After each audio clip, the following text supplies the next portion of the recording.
evaluación del paciente. En la clínica los cuidados hospitalarios no se entregan porque son ambulatorios, pero después de la cirugía los anestesistas tienen la responsabilidad de quedarse hasta que el paciente se posicione y se despierte. ¿Qué cuidados hospitalarios vamos a tener? Tengo aquí, mm, bueno, podemos tener limpieza de la zona de la herida, ya, administración de tratamientos. Crioterapia también es súper importante. La mayoría de las cirugías nosotros las dejamos con crioterapia. En la esterilización, la incisión tiende a ser muy pequeñita, así que no es tan doloroso, pero cuando hacemos otras cosas como amputación de miembro o cosas mucho más invasivas, vamos a ocupar crioterapia. Significa que vamos a poner un gel congelado, los gel pack principalmente, sobre una toalla y lo vamos a poner sobre el sitio quirúrgico, ¿ya? Esto lo vamos a hacer 3 veces al día y lo vamos a dejar ahí aproximadamente de 15 a 20 minutos, ¿ya? Siempre moviéndolo, revisando, ya sabemos que el hielo también puede producir necrosis térmica, no por frío, no por calor, sino que por frío, así que tenemos que tener cuidado. Y también vamos a tener cuidado del sitio quirúrgico, la limpieza de la herida, poner un vendaje, quizás un vendaje compresivo, ya todo dependiendo. En general, la esterilización o la castración no lleva vendaje, ¿ya? Nosotros dejamos al paciente con el collar isabelino o con el body de cobre o el body que traiga el dueño, depende del recurso económico que tenga. Incluso podemos ocupar una manga de chaleco vieja, así que depende del tamaño del perro. Pero la idea es que el paciente no vaya directo a lamerse porque va a tener una incomodidad en la zona. Le va a doler y lo primero que hacen es lamerse y tratar de sacarse todos los puntos. Entonces, evitemos de reintervenirlo después de la cirugía solamente porque se lamió la herida, ¿ya? Vamos a tener ese manejo en el hospital, como les digo, como son ambulatorios, nosotros no podemos realizar cirugías de mayor complejidad y generalmente cuando nosotros pasemos a patología quirúrgica, porque al parecer yo les voy a hacer patología quirúrgica, vamos a ver casos clínicos que vamos a tener que incluso rechazar porque son de importancia que tengan un cuidado postquirúrgico, como por ejemplo el manejo de la cirugía de vejiga, ¿ya? Pero en general la esterilización el paciente despierta y se va para la casa. ¿Qué sería lo ideal? Que estuviera de 12 a 24 horas. ¿Por qué? Por las complicaciones postquirúrgicas como la hemorragia, que vamos a evaluar con ECOFAS, ¿ya? Complicaciones que podemos tener. La dehiscencia de puntos se cambió a desistencia. Dehiscencia de puntos, ya que es que se salgan. Cuáles son las causas de que se salgan los puntos? Que el paciente se lama y generalmente el paciente se lame porque están muy apretados, están estrangulados. Entonces, es una causa. Segunda causa, que esté infectado y no se va a romper la sutura, se va a romper el tejido adyacente por la infección o la inflamación, ¿ya? Porque los puntos nos quedan entonces muy apretados, porque los puntos están contaminados. Quizás si los puntos están muy sueltos, vamos a tener salida del contenido, ¿ya? Y ese contenido se puede meter entre medio del punto, va a generar molestia y también el paciente puede llegar a sacarse, ¿ya? Así que tenemos que tener cuidado. La infección del sitio quirúrgico también es una complicación. Generalmente, la contaminación que nosotros podemos realizar en la cirugía, más que nada es en la cavidad abdominal, ¿ya? Cuando hablamos de infección de sitio quirúrgico, generalmente es porque no se realizó un buen aseo postquirúrgico, ¿ok? Y esto vendría siendo responsabilidad del propietario, entonces nosotros tenemos que dejarle bien claro que si tiene una infección en los puntos de piel, probablemente es porque no se realizó una buena limpieza. Ahora, si tenemos pus en el abdomen, probablemente es porque cayó una material bacteriano en el abdomen en el momento de la cirugía, que el guante estaba roto, que las manos estaban sucias, cualquier causa, pero es netamente quirúrgica y es responsabilidad del equipo clínico, ¿ya? Eh, es importante que las infecciones del sitio quirúrgico, cuando estén, tenemos que manejarlas del modo correcto. Y siempre que tengamos una infección recurrente o en piel que comprometa la integridad de manera importante, tenemos que hacer un cultivo y antibiograma de secreciones, ¿ya? Y mandar a ver cuál es esa bacteria. Muchas veces esas contaminaciones se deben a que el paciente se lame mucho, a que el paciente se pone en sitios, eh, no sé, en tierra o lugares contaminados sobre la feca y el dueño no le realizó un buen aseo, entonces pasan esa problemática, ¿ya? Ahí nosotros vamos a dar las indicaciones más adelante que con qué se debe limpiar para mantener ese sitio quirúrgico limpio. Una complicación también es el rechazo de la sutura. No es muy común, pero puede pasar que el paciente rechace la sutura y eso va a pasar dentro de las primeras 24 horas en las cuales podemos tener dehiscencia de puntos, podemos tener una inflamación y una contaminación del sitio quirúrgico que sería muy rápido como para pensar que el dueño no le limpió. Ya, porque también tiene que tener unos días de progresión, entonces podríamos nosotros pensar que está pasando eso. Y uno de los signos más importantes del rechazo de la sutura es que el paciente puede llegar a tener una hemorragia, porque obviamente no está funcionando la ligadura del muñón y eso hace que tenga una hemorragia interna, ¿ya? En ese momento tendríamos que pensar, ok, ¿qué sutura es la que le vamos a poner? Porque definitivamente la que le pusimos no le funcionó, ¿ya? Y la resistencia microbiana también es una complicación, pero por eso vamos a hacer siempre los cultivos y antibiogramas para manejar cuál es la bacteria. Se supone que las bacterias más resistentes son las intrahospitalarias. La mayoría de hospitales que tienen bacterias que están dentro del hospital pueden ya estar identificadas, o están en sospecha, pero es muy poco común que nosotros no sepamos cuál es la bacteria que tenemos ahí.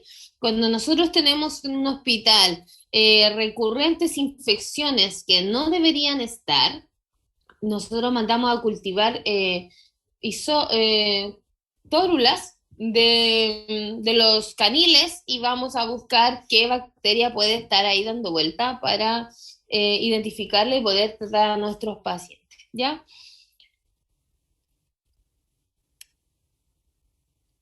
Recomendaciones al propietario, vamos a usar collar isabelino casi en el 100% de los pacientes. Recuerden que son animalitos. Por mucho que nosotros creamos que nuestro perrito es muy inteligente, son animales.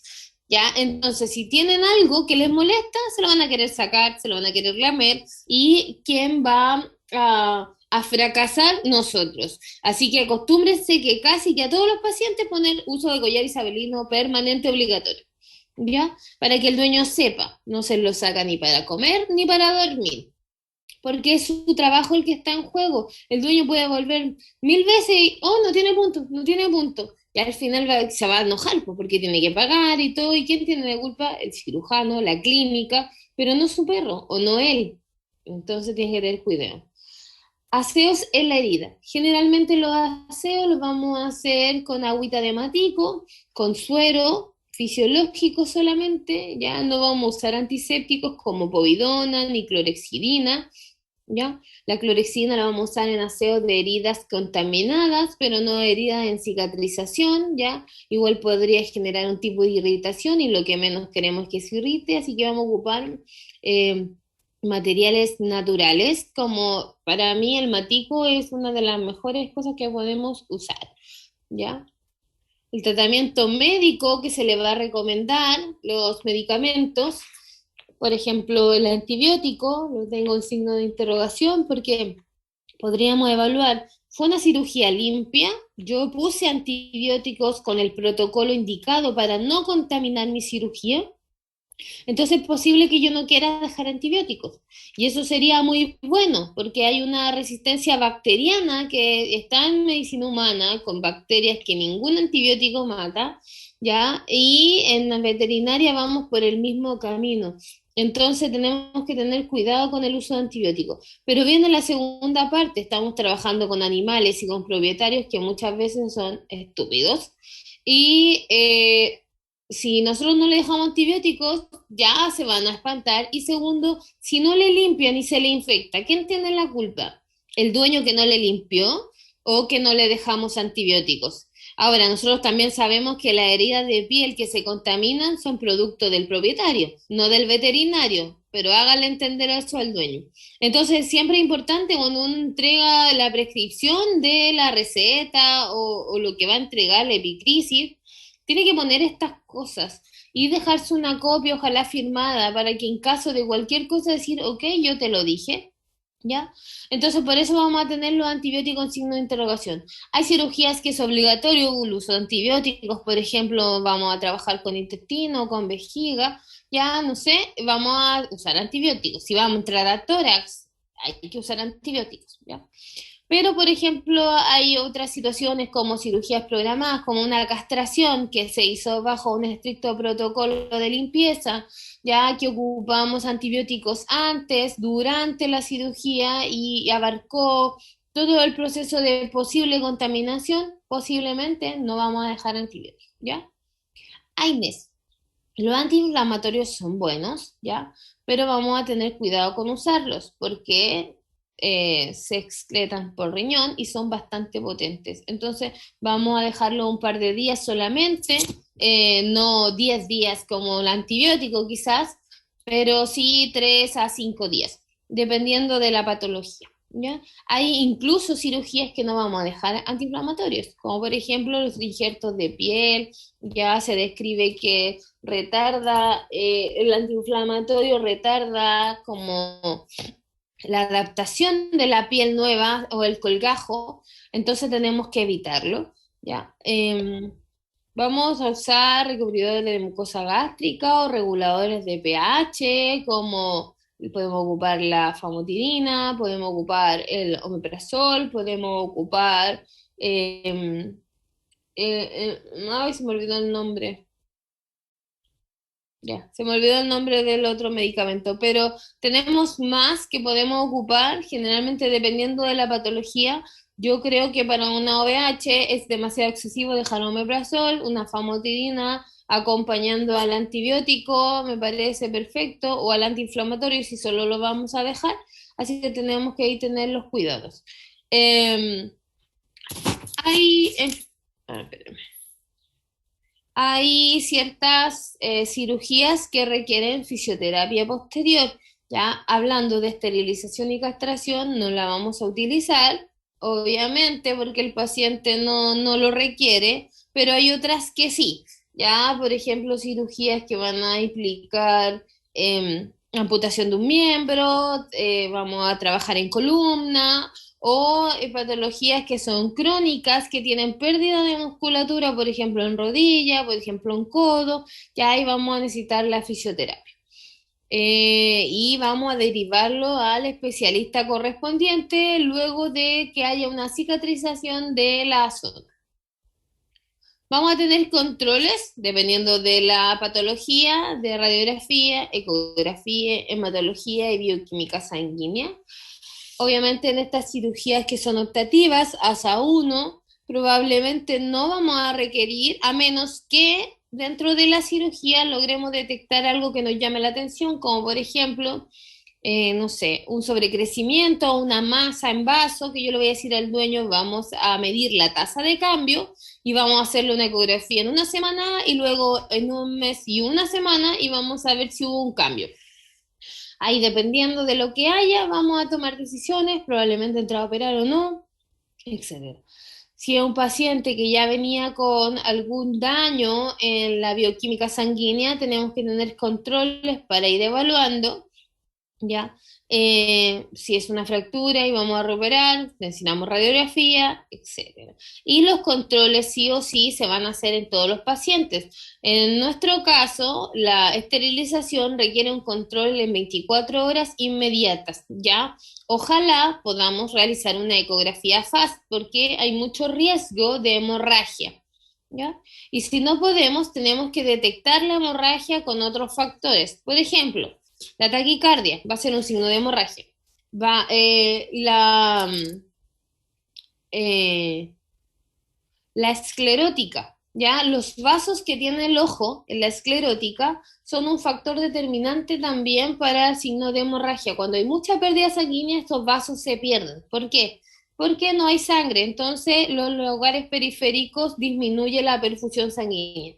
También podríamos tener un tiempo llenado capilar mayor, podríamos tener las mucosas más pálidas y otros signos que vamos a encontrar, que el perro, la perra tiene náuseas, vómito excesivo, incluso ya sangre evidente, hemorragias excesivas y pérdidas. ¿Ya? Entonces ahí nosotros vamos a ver y definitivamente tenemos que entrar a reoperar automáticamente. Una de las complicaciones más grandes que tiene la OVH vendría siendo la hemorragia, pero también tienen que tener cuidados porque hay otras complicaciones que no están descritas aquí en este babor, pero se las voy a comentar, que es, por ejemplo, la ligadura de los uréteres. Ya, yo creo que más adelante los vamos a ir viendo, pero el uréter va saliendo del riñón y sabemos que el ovario está pegado al riñón. Anatómicamente está caudal a los riñones. El uréter va pasando por debajo del ovario y hay veces que podemos sin querer ligar el uréter y podemos dañar el riñón y va a terminar con una nefrectomía, ¿ya?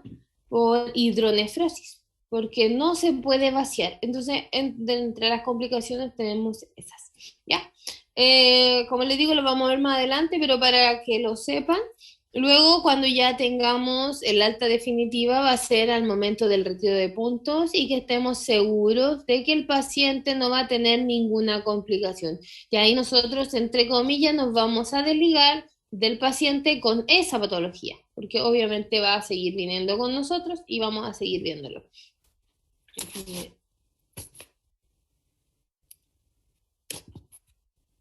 Voy a admitirlo, pero ya. Y entonces, eso, la idea de esta clase era que yo le explicara como toda la materia que vimos hasta ahora, pero en el orden que vamos a ocupar.